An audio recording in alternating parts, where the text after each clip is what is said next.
बिस्मिल्लाहिर्रहमानिर्रहीम अस्सलाम वालेकुम। 2023 चेहरों से नकाब उतरने का नाम है। आप अंदाज़ा कर लें, हम लोग ये कहते हैं कि आफिया सिद्दीकी के मामले पर अमरीकी इस्टेब्लिशमेंट ने वहाँ के जजेस को इस्तेमाल किया और उनको एक बेतुकी सी सज़ा सुनवाई जिसका सिरे से कोई ताल्लुक नहीं है। हमेशा हमें कहा जाता जी अमेरिका की अदालतें बड़ी आज़ाद हैं, ये है वो है। आज आप देख लें, अमेरिका का एक सदर, कैनेडी के बाद वाहिद एक सदर पैदा हुआ है जिसने अमेरिकी एस्टैब्लिशमेंट को गले से पकड़ा है। और अब देख लीजिए, अमेरिकी एस्टैब्लिशमेंट उसका जो हश्र कर रही है वो अमेरिका की तारीख में कभी किसी ने नहीं देखा। डोनाल्ड ट्रंप को 400 साल की सजा होने जा रही है। इंसान की आज के दौर के अंदर जो एज होती है वो एवरेज 65 साल 60 साल, डिपेंड करता है आप किस मुल्क में, किसी जगह पर 78 साल है। तो आप उस शख्स को जिसने अमेरिका की जंगों का खात्मा किया, 400 साल और 9.25 मिलियन यानी 9.25 मिलियन फाइन उसको करवाने जा रहे हैं। और जाहिर सी बात है, जजेस भी उनके हैं एस्टैब्लिशमेंट के और अदालतें भी उनकी हैं। इस सारी सूरत हाल में ट्रंप पर इल्जाम क्या लगा है कि ट्रंप अमेरिका की खुफिया दस्तावेजात को उसे बाथरूम में छुपाया हुआ था और उसने अमेरिका के जौहरी प्रोग्राम से मुतालिक जो मालूमात थी वो क्या थी कि अमेरिका और दूसरे ममालिक के दिफाई हथियारों की सलाहियत की मालूमात, यानी उसमें ये चीज़ थी कि अमेरिका के एटमी हथियार जो हैं उनकी क्या सलाहियत है, पाकिस्तान की क्या है, चाइना की क्या है, इंडिया की क्या है और बाकी ममालिक की क्या है। फिर उसमें कि अगर अमेरिका पर हमला हो जाता है तो अमेरिका की कैपेसिटी कितनी है कि वो दूसरे मुल्क को जवाब दे सके, आया वो जंग लड़ सकता है, जीत सकता है, हार सकता है, क्या है। और अगर अमेरिका पर हमला होता है या अमेरिका की लड़ाई या जंग होती है तो उसके और उसके इत्तेहादियों की कमजोरियां क्या है।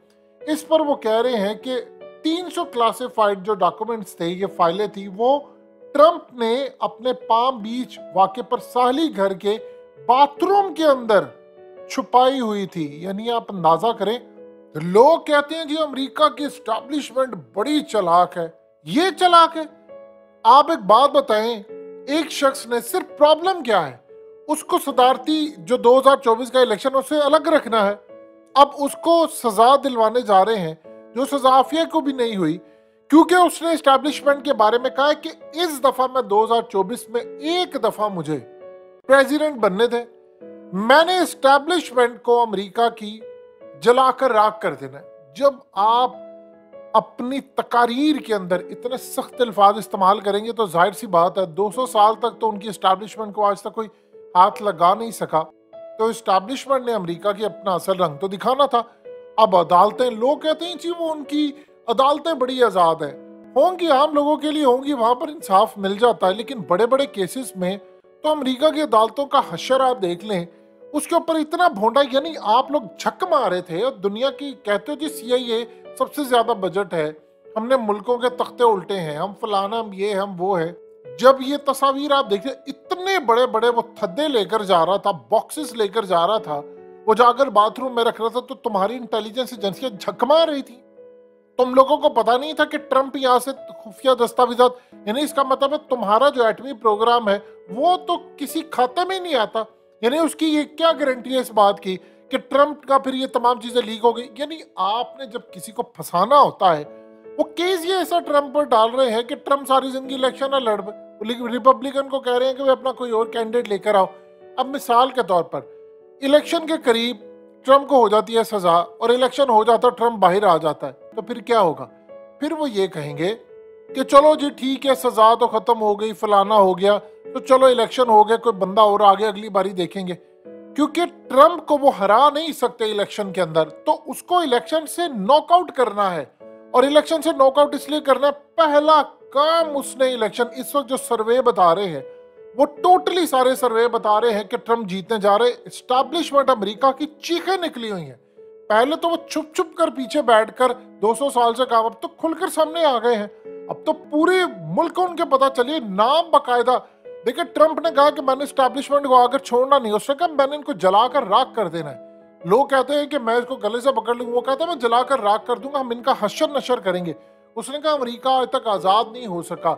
उसने कहा हमने आज़ादी कभी मिली ही नहीं है, क्योंकि आज तक ये हम पर मुसल्लत है और यही मुल्कों को चलाते आ रहे हैं। उसने कहा जब मैंने जंगें ख़त्म की तो इनकी इस्टेब्लिशमेंट और फौज मेरे खिलाफ हो गई, क्योंकि ये पैसा बनाते थे। अब एग्जैक्टली यही सूरत हाल वो यहाँ पर बार बार कह रहा है।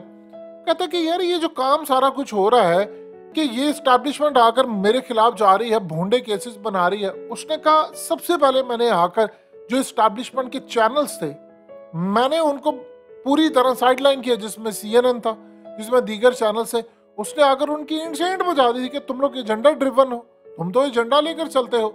अब आप इमेजिन करें, उसने आकर जो सहाफ़ी थे जो उनकी इस्टेब्लिशमेंट के लिए काम करते थे उनको इंटरव्यूज देना बंद कर दिया। उसने कहा तुम्हारी तो औकात ही नहीं है, तुम तो उनके पेरोल पर हो। अब आप जरा जो बाइडेन को देखे, वो 80 साल बाबा, उसकी औकात ये हालिया जो क्लिप्स आए थे लोगों के रोंगटे खड़े हो गए। वो बाबा जा रहा होता भूल जाता, उसका पता ही नहीं है वो किस तकरीब में है।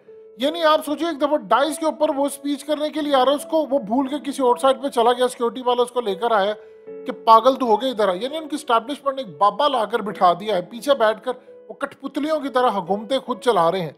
यही तो बात ट्रंप ने कही है। उसने कहा कि मैं आकर सबसे पहले ये यूक्रेन की जंग खत्म करूंगा। अब यूक्रेन की जंग हो रही है, असला बिक रहा है, अमेरिका की कंपनियों का फायदा किसको हो रहा है? उन लोगों का फायदा हो रहा है जिनकी मैन्युफैक्चरिंग है, बड़ी बड़ी कंपनीज है और जिनको ठेका मिला हुआ है अमेरिकी सरकार से। यानी असल में ट्रंप का कसूर ये है कि वो आता है, वो जंगें खत्म करवाता है, वो आता है, वो आकर ये सारे काम करवाता है जो असल में किसी भी मुल्क के मफाद में होते हैं। यानी उसने आकर जंगें खत्म करे, वो कहता मैंने यूक्रेन की जंग आकर खत्म करनी है। ये बैठकर पीछे एस्टैब्लिशमेंट फौज और उनके जर्नैल ये सारे डॉलर्स खा रहे हैं और जो डिफेंस कंपनीज है। अब आपने इस पर केस कौन सा लगाया है? वो बाथरूम के अंदर अमेरिका के एटमी राज उसने दफन किए। यानी तुम्हारे एटमी राज ऐसे हैं कि बाथरूम में कोई भी ले जा सकता है। आप देखिए इतने जाहिल हैं। हम अमेरिका को कहते हैं अगर वो इतने काबिल होते तो अफगानिस्तान में इनको जूते पड़ते। बताइए तो सही ना। वो सही कहा ट्रंप ने। उसने कहा जब मैं था तो अरब ममालिक को देखिए, वो मेरे साथ थे, मैंने अरब ममालिक को अपने साथ रखा। तो उसने कहा मोहम्मद बिन सलमान मेरा बड़ा अच्छा दोस्त है और सऊदी अरब मेरा बड़ा अच्छा दोस्त है। आज देख ले सऊदी अरब ने ईरान के साथ डील करी। उसने कहा मैं जब गया था तो मैंने उसको हथियार बेचे, मैंने उसे चीजें बेची और वो हमसे बहुत ज्यादा खुश थे। उसने कहा आज इनको मुंह नहीं लगाता। और आप सबने देख लिया वॉशिंगटन पोस्ट के अंदर तो कितना क्लियरली मोहम्मद बिन सलमान ने बाइडेन को धमकी दी कि तुमने हम पर पाबंदी लगाई तो हम अमेरिका की इकोनॉमी के पर खच्चे उड़ा देंगे, तितर बितर कर देंगे अमेरिका की इकोनॉमी को और तुम लोग पर पाबंदी आयद कर देंगे। ये कौन कह रहा है? मोहम्मद बिन सलमान, वॉशिंगटन पोस्ट ने कहा है। तो बात तो उसकी बिल्कुल ठीक है। एस्टैब्लिशमेंट ने एक बाबा नुमा बिठा दिया है, उसको पता है उसके नकली दांत है। यानी आप अंदाजा कीजिए कि जो बाइडेन के नकली दांत है उसको पता ही नहीं होता, वो चल रहा होता है जिस तरह चोर को कार्टून चल रहा होता है, उसको पता ही नहीं है कि यार चलना क्या। उसको कोई भी उठकर धमकी दे जाता है। तो इस सारी सूरत हाल के अंदर आप अंदाजा कर लें कि दुनिया में दस्तूर चलता आ रहा है। आखिरी दफा कैनेडी ने उनकी स्टैब्लिशमेंट को ललकारा था और कैनेडी का जो हाल हुआ, और उसके बाद आप देख लें कि आज ट्रंप ने ललकारा है, उसको 400 साल की सजा दे रहे हैं। वो जी उसने बाथरूम के अंदर अमेरिका की जोहरी राज जो थे, अमेरिका के न्यूक्लियर प्रोग्राम के राज से, कि अमेरिका की कमजोरियां क्या वो रखने थे। यानी उसे रखने थे कि कोई बाथरूम से बैठकर वो आए और आकर देखे उसके राज। इतना झूठा भोंडा काम, यकीन कीजिए ऐसा लगता है कि पूरी दुनिया की सबसे बेवकूफ एस्टैब्लिशमेंट अमेरिका की है।